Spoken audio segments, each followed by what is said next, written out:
The NCAA house settlement is going to change college football as we know it, but how will it impact the SEC? Time to get our SEC squad together. You're talking ball with the SEC squad, sponsored by Game Time. From Alabama to Tennessee, from Georgia to Oklahoma, from Auburn to Texas, it's the local experts of the Locked On Podcast Network bringing you scoops, breakdowns, and the most comprehensive preview of the upcoming SEC weekend. It's the SEC squad, and we have a seat for you. Hurt feelings and thin skin are prohibited. Squad up, you're part of the SEC squad. Welcome into the SEC squad. Sit back, grab your favorite beverage, and join us as we get you ready for another week of the offseason, talking all things college football. And we are, I believe, 70 days away-ish from the start of college football season, so we are getting there. And today's episode is brought to you by Game Time. Download the Game Time app today, create an account, use our code LOCKEDONCollege, and get $20 off your first purchase. So we welcome in our panel tonight. We've got Stephen Willis, host of Locked On Ole Miss, Corey Burton, host of Locked On Vandy, Clint Chamblin, host of Locked On Bulldogs, covering the Georgia Bulldogs. I always forget. I'm like, it says Dogs podcast. Dogs, I'm like Georgia, Bulldogs. yeah. Just search Locked On in Georgia and you'll find Clint. It'll come up.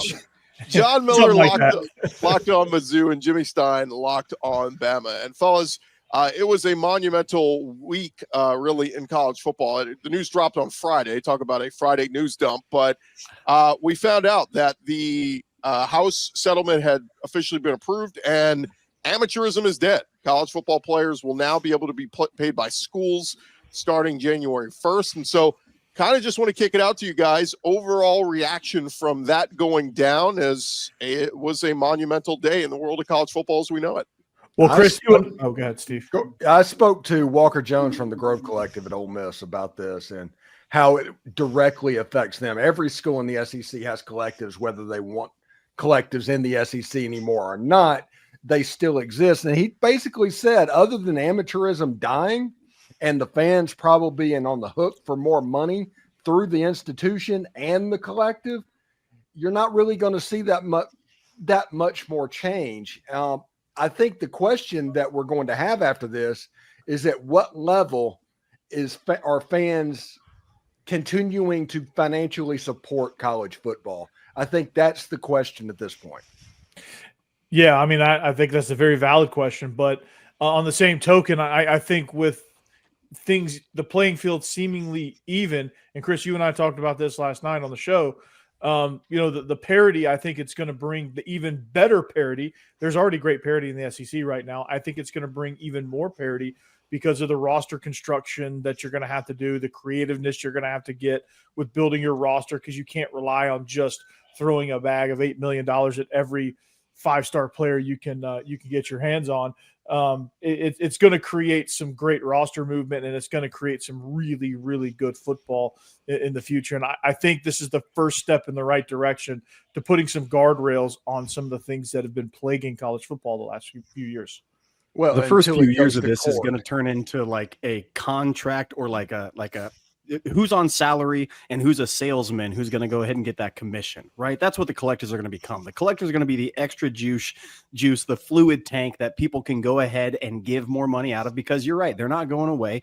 You're right. Boosters still want to give little perks to the top 10, top 25, top 50 players, and they're going to get those perks.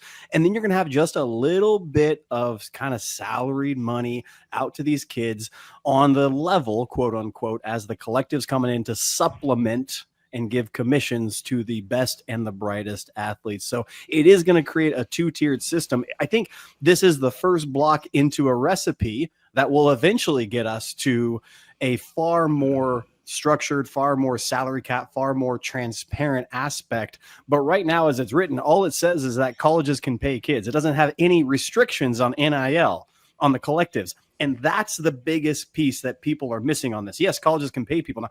Great. $600 and above needs to be reported, but no one's telling the NIL collectives what to report. They can still go out all day long as long as it's name, image, likeness. They can still go ahead and do it because there's no restrictions on it. So it is a two-tiered system. First step in a long process. Well, I don't know if that's quite accurate, Clint. Correct me if I'm wrong, Gordy, but is there not a clearinghouse? Don't get me wrong. I'm incredibly skeptical of this supposed clearinghouse that's going to supposedly figure out what fair market value is. Of course, the idea being that, hey, we're not going to use NIL as an actual recruiting inducement anymore. This is just for, essentially, this is for people who are already there and, hey, here's some extra money to be a part of my car dealership or whatever. All of that's fine and dandy. The part I have a problem with, this clearinghouse notion, to me, that's where the Pollyannish takes in for me. Like, okay, so this is going to be a recruiting inducement, almost certainly, because this clearinghouse notion, who's going to be in charge of this? This is just, there's such a massive gulf between what Clint might think is a player's value, what I might think is a player's value, what the NCAA and this clearinghouse thinks is its value. To me, that's the most nebulous thing of all of this so far. Yeah, it's like arbitration in baseball a little bit, right? When you go to arbitration, which I'd be fine if everybody went to arbitration in baseball, kind of the same thing here. Who is the person that's giving that out? And without the clear guide rails outside of that's what I'm talking about, because it is nebulous. Real quick before we go to you, Jimmy, I did want to just add there was a piece in a CBS article that said they talked to one of the ACC execs, and then they basically said the clearinghouse said 90% of what NIL deals were last year would be approved under this new deal. Basically, if a company is giving you $300,000 and you're supposed to do an autograph signing and social posts and all that, that's still okay. But they said 70% of what the collectives were doing would not be okay anymore. So they're kind of outlawing, hey, fans, all give us your money. We're all going to pool it together and give it to this player. They're going, no. There's got to be some kind of business opportunity here. There's got to be something. And this is where all the collectives are going to pivot and try to figure out, okay, maybe I'll be your salesman. I'll go pitch you to NIL deals, but I get 10%, right? So this is how it's all going to kind of play out, I think. Go ahead, Jimmy. Yeah, what's interesting to me, guys, is the roster limit, moving to 105, and we now have roster limits instead of a scholarship limit. And now teams can have up to 105 players on scholarship. But I think what we're going to see with revenue share is the opposite happen. I think what we're going to see at Alabama and other places similarly situated is you have roughly $16, $17 million. The money's going to go to football rosters, but you don't have to pay all the players the same. If you're only paying 55 players, that 17 million goes a long way. If you're paying 105, it gets a little more thin. I think even though there's a max roster number now of 105, you're actually going to see rosters shrink because the fewer you have, the more you can pay them. So the more 5-star and 4-star type kids that will command a larger salary, for lack of a better term, I think that's what you're going to see. People think there's rosters are getting bigger. I think they're actually going to get smaller. You're right, Jimmy. That's a great take. Not only that, there's no rule that says 90% of the money has to go to football. What about Kentucky putting more money into basketball? Sure. What about Mississippi State going the college baseball route? That is actually real possible what's going on to where you see more baseball season for sure. Like, I apologize, John, Missouri had this year, because people just punt on college baseball and take that money and develop and put it in other places. I wish we would punt on college baseball. Shut it down. Please put it all into men's basketball and football. Well, it's really wild because that top.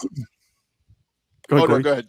No, I was just going to say the top 10 players in the entire nation, right? Who's stopping Oregon State from saying, I'm going to spend $17 million of this on 2 players that we want to get football and then screw the rest. And then I'll take walk-ons or I'll take something else the rest of the way.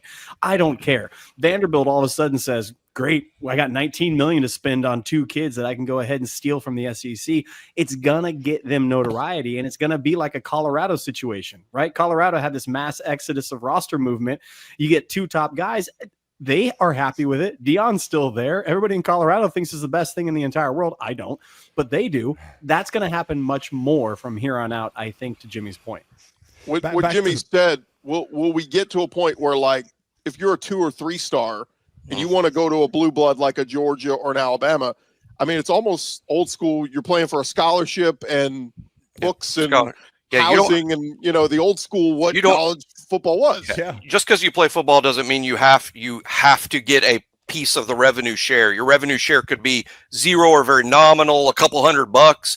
You do have to be, under the new rules though, you do have to be on scholarship. However, football's had full scholarships for a long time. Under the new rules, a football player could actually be on partial scholarship now. So I think what you might have in an extremist world is almost two classes of players, about 55 guys who are really well paid and on full scholarship, and they're the show, and then 30, 40 guys who are on some version of scholarship with very little revenue share, who you might not typically find in the SEC in the past 10 or 15 years. You're kind of plucking these guys out of group of five in FCS situations that would rather get a shot at the big time, even if it means climbing up, from the bottom of the ladder. You could have a situation like that where it's, like I said, it's kind of two different classes of teams, almost like a varsity and a junior varsity. Or like 55 guys in a practice squad, if you will. That sounds kind of familiar, doesn't it? Oh, NFL model. No. I think the way this is going to go, the interesting thing to look at is Ahmad Hardy. That is the case study.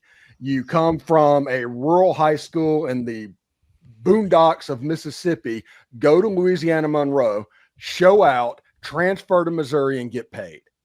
I think that is the path for the mid-level players that were going to JUCO. I think it will be a boon to the lower G5 school.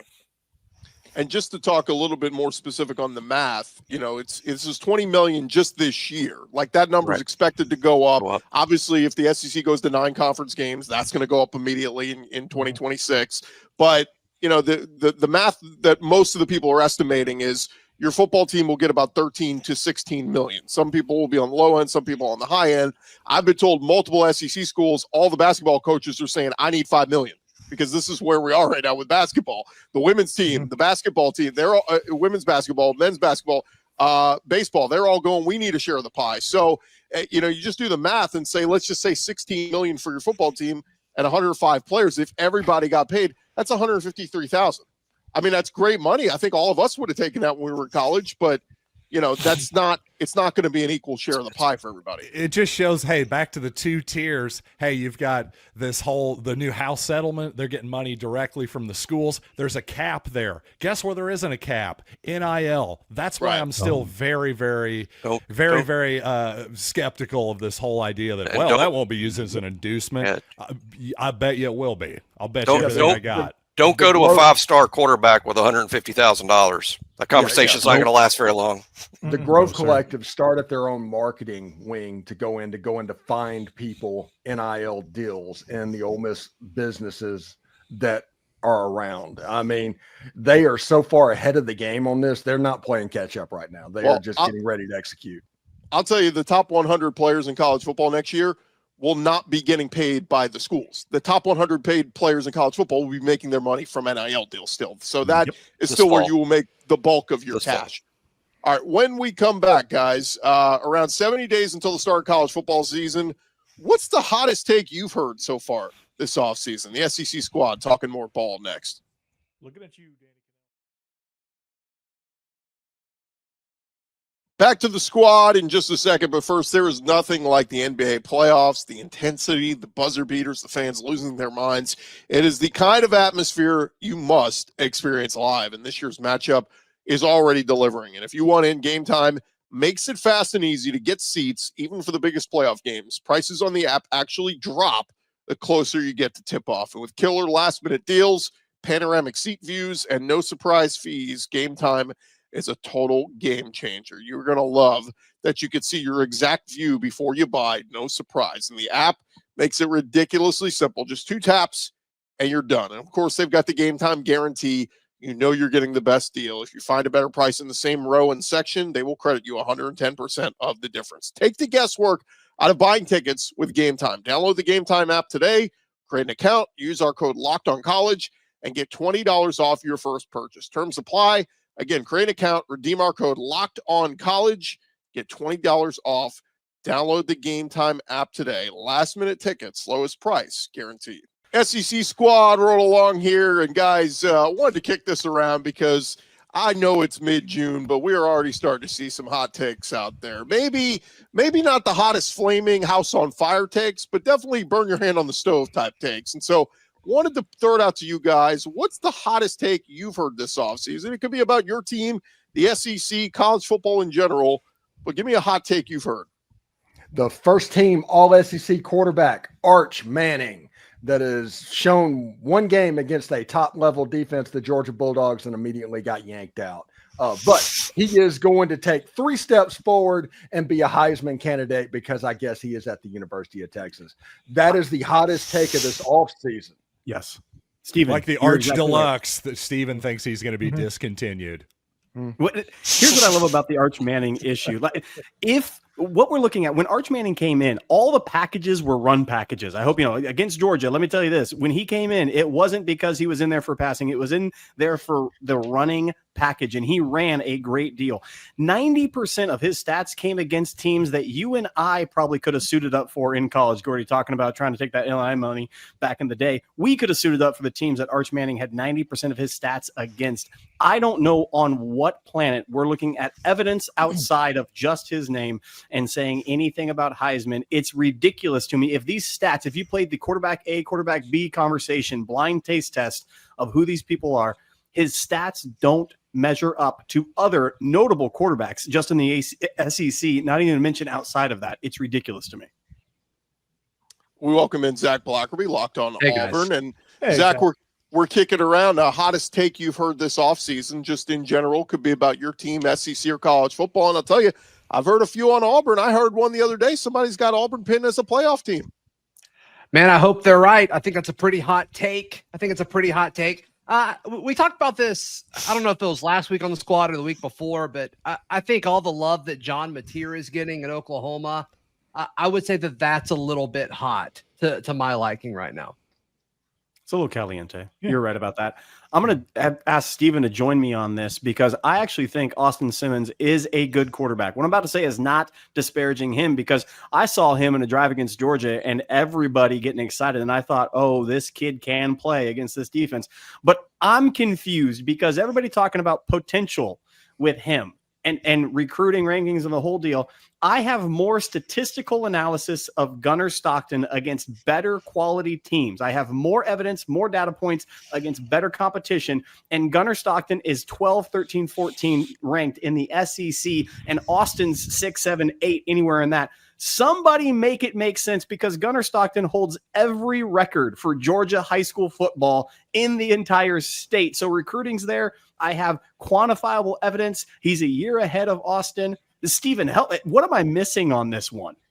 You are missing the playoff game and people trying to have hot takes going reactionary off of that. If it would have stopped at the Texas game to where Georgia won it, he would probably be a top 5 or top 6 quarterback in the SEC. But because he went into the playoffs and played Notre Dame and lost that game, all of a sudden he gets forgotten. That's just the news cycle that we're in. I don't agree with it.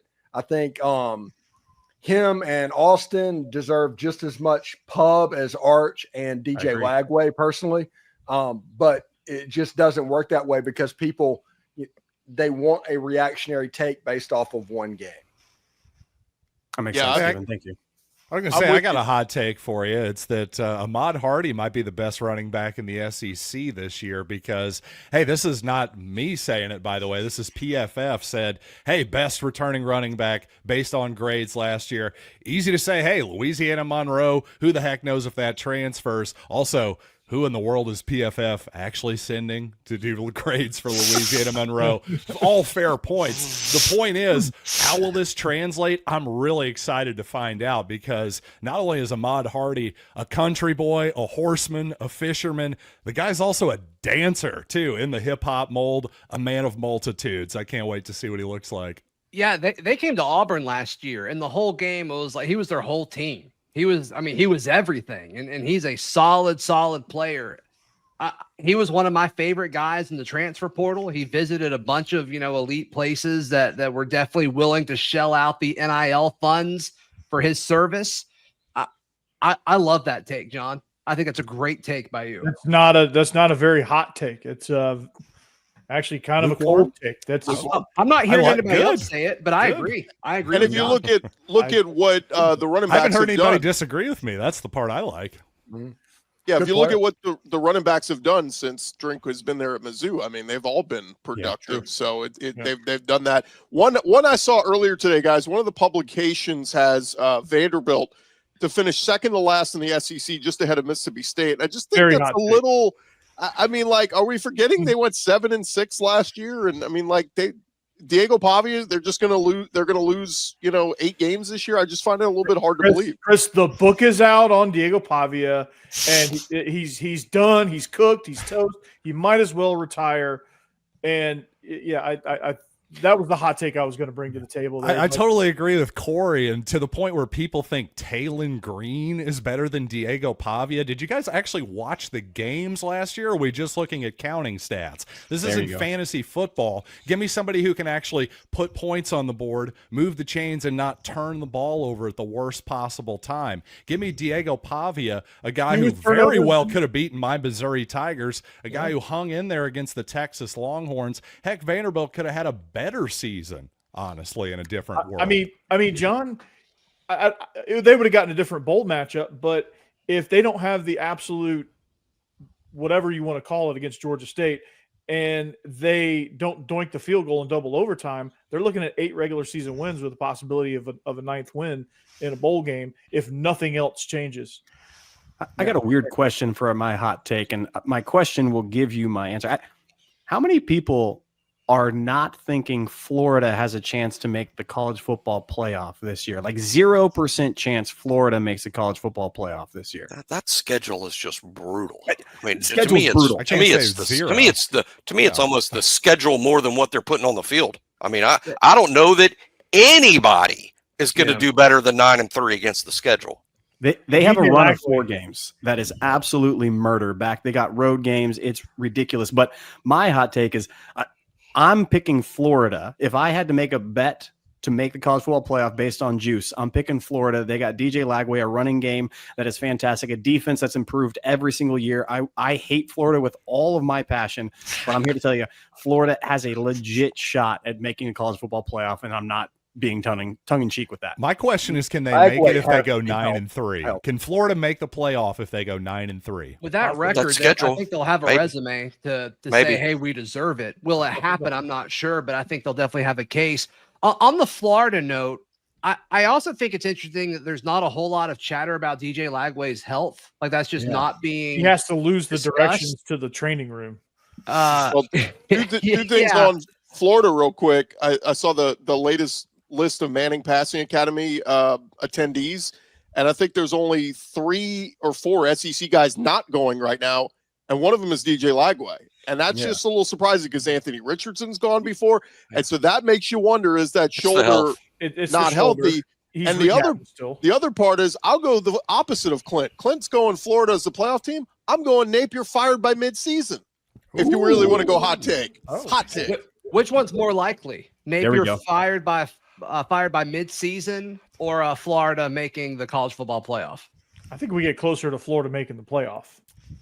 I think we go. I don't think. I think I'm going the other way, Corey. Based on Brandon, I think it's more of the fired part because Florida people just seem impatient in general. Well, a little bit Auburn adjacent, am I right? If they get through, if they make it to on the road against A&M, if they've beaten Miami, if they've beaten LSU, and they probably take the L against Texas, but if they get to A&M and they got 1 loss on there and they got a puncher's chance in that game, I think Napier. I think that's the tipping point moment. They win that game, I think it's all downhill. If they don't, the wheels can come off real quick on that. And him not having surgery, and it turns out that he needs it, and it's kind of one of those things. This season could also be a dumpster fire. It's not coming up. No, I don't like shoulder injuries for quarterbacks either. Yeah, it is. Bo Wallace had one at Ole Miss, and we had to deal with good Bo, bad Bo for 2 years. Dr. Bo. Yeah. One more hot take I'll throw out there to you guys. I just saw this today. Athlon did their postseason predictions. They have Bama making the playoff, losing at LSU in round 1, which I thought was an odd pairing, and then LSU losing in round 2 to Texas. I just thought that was a whole lot of SEC eating up SEC in the playoff there. I guess it could happen. It could, but on that Texas news, I saw a ranking that had the best linebacker group. I'm here to tell you right now, Georgia has the best linebacker group in the entire SEC, and I'll fight anybody on it. Texas Pitt was at 3 on this list. Yes, Pittsburgh at 3. Texas was number 1. I don't see that. I think I see Texas defense, especially. They were called elite last year. I think I see them taking a step back. I could see Alabama punching them in the mouth this year. I would not take those Athlon. No, thank you. Yeah, I think you know how this stuff happens in the offseason, right, guys? Like I remember back in January, somebody going, I think Clemson's got some pretty good DNs. By March, it was, I think they could be one of the best in the ACC. And here we are by June. Clemson has the best D-line in the country. I'm going like, wait, nothing's happened. Nothing's changed since January yet. It's just the offseason, the train starts going down the track and it gets momentum, and then we're hot takes by June and July. So and remember this for hot take season. Texas 8-4 is an absolute possibility. They have a new quarterback, new offensive line, new wide receivers, and they might get their healthy running back, but they might have the backup that played last year playing running back. The defense is going to be really good, but everybody should remember last year Oklahoma's defense was really good and offense was the problem. Steven, just to clarify, you're talking about the Longhorns going 8-4, or are you giving Texas A&M? No. Texas 8-4 is going to find a way to go 8-4 anyway. Okay. Yeah. All right. Just clarifying. Clarifying. Lock that in for Mike Elka. All right, fellas. The College World Series starts up in Omaha this weekend. Only 2 SEC teams remain. Who are you rooting for? The SEC squad. Talking more ball next.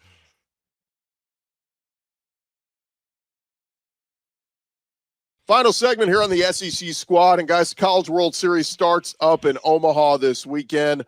Only 2 SEC teams made it. It's LSU and Arkansas, and they play each other in the first game on Saturday night. Zach shaking his head because Auburn came up short, Georgia came up short, everybody came up short. Ole Miss came up short.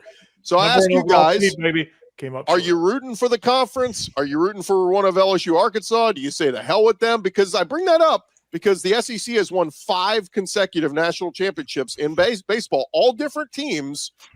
I'm almost kind of rooting for Arkansas because I think it'd be cool to say a 6th different team won a consecutive national championship. Wouldn't it be cool to see Arkansas play Oregon State again? Get that rematch in the championship series. Yeah, that'd be a fun series. LSU, they're the face of college baseball. LSU being good would surprise no one. And Murray State just plays the game the right way. It's hard to not root for Murray State. Murray is not a state, though. Let's all agree on that, despite the name. SEC pride, that's fine. I'm also pulling for Coastal Carolina. I thought their fan base was outstanding this past weekend. You talk about teams playing baseball the right way, fundamentally sound, really cool story there. So go SEC and go Coastal. Yeah, I think after the SEC underachieving league-wide throughout the regionals and super regionals, I think I want the SEC to win the World Series. I wouldn't necessarily say that every single year, but after hearing so much, the SEC is overrated, now bleeding into football, I would like to see LSU or Arkansas win, especially Arkansas, on Chris's point, winning 6 in a row with 6 different teams. That'd be amazing. John Neighbors deserves it, doesn't he? Yeah. Yes, I was just going to say, I'm rooting for Arkansas. Hold on, though. Doesn't it kind of ruin his gimmick, though? I'm just saying. Just saying. And by the way, Danny Cannell has turned into Teddy Ruxpin. Anybody remember Teddy Ruxpin? It's just a series of recorded. You and I do. That's it. I remember. Yeah, I don't know who that is. And that's what it is. And everything's like the SEC's crap. The SEC's crap. And it's just, will you be my friend? It's that crap. Teddy Ruxpin. What a quick scoreboard check, guys. Florida wins it all in men's basketball. We just had Texas win it in softball. If the SEC wins it in baseball, I'm sorry. Like, what exactly is this SEC is dead narrative? From people that want you to click on an article, Gordy. That's who writes those things. It doesn't matter who wins it into existence. The SEC is not dead. It's just not dead. I don't want LSU to win. I cannot stand rooting for LSU on anything in my life. I apologize, Gordy, with all my heart. But I do Arkansas. That would be fun because baseball and basketball, those are kind of the places that I don't mind Cinderellas. Football, man, if I could pick the same 12 teams every single year to kind of run it, and I would be fine with the Blue Bloods a bit in there. But baseball and basketball, give me some fun. Give me 6 different guys over. I'm sorry, John. You're not part of the 12. I'm glad you recognize that. It is what it is, buddy. We got time, though. The day is young. It's true. It is like there are faces in the SEC in basketball, in football, in baseball that like you want to root for. Like Dave Van Horn deserves a championship before he calls it a career. So like I almost feel like Arkansas, like it's got to be in the cards this year, because if you don't win it this year, I don't know if he's ever gonna win one. But they have to get through LSU to start with, because you're not winning a national championship if you don't start 1-0. Yeah, you got to play all those extra games, and that just adds up. Yeah, it will be interesting to see, fellas. But yeah, no doubt that Danny Cannells and the other folks can, just stick it in their mouth. I mean, it's Michigan and it's Ohio State. Put a shoe in their mouth, because Ohio State and Michigan winning the football championship is great. But when the SEC wins the college football playoff in football this year, God, it's going to be nice to read those national. Was the shoe implied for everyone else? Yeah. Okay. I thought it was a rock on the hill in the shape of an M. John, what's the latest with the Mizzou rock situation in the end zone? I purchased one. It for me, everybody. I purchased one and I painted it, so my name is currently over there in Mizzou. It's only cost like $250 for me to do so. Oh wow! Oh, shout out Zach on the way out. I thought it was worth mentioning. ESPN ranked the college football's top 25 plays since 2000. Jimmy, do you know what it was? The number one play? I actually haven't seen it. I would assume it's the Tua to Smitty touchdown. No. Sounds like it's 4th and 31 is what it sounds like. That was like 4th or 5th. No, kick 6 was number one. How is Come on. How is the play? I'm the only one to do that? How's the play to win the national championship behind anything else? It's a fair point. Was the prayer at Jordan Hare on there? Because that was just as good as the kick 6. It just gets forgotten. Yeah. Same season. Yes, the week before. Yeah. Well, let's clarify. Pronounced Not as at good Jordan as the Hare. kick 6, but still very, very good. Yeah, it was fantastic. Yeah, just to tell you guys real quick. It was still pretty good, right, Clint? I'm just going to say, I'm sitting in pain right now with all of That's the only thing we have over y'all recently. Just let me have it. I let you have it. I'm sitting in pain right now. That is painful for me. Number 5 was App State over Michigan. Number 4 was the Tua toss. Number 3 was Vince Young in the Rose Bowl. Number 2 was the Boise State Statue of Liberty play. And Brian Harsin. Number 1. Golly. Okay. All right. I agree with him. Where's Keely Ringo's sealing of the national championship against Alabama? Where is that one? Iconic. Down the list. Whatever. Hey, remember to follow and subscribe to your favorite SEC team. We'll be covering you guys all throughout the offseason. So don't forget, I'll have you covered with Locked On SEC. All the rest of these guys will have you covered with your respective favorite SEC team. Part of the Locked On Podcast Network, covering your team every day. It's been an all-new edition of the SEC Squad. We'll talk to you guys next week.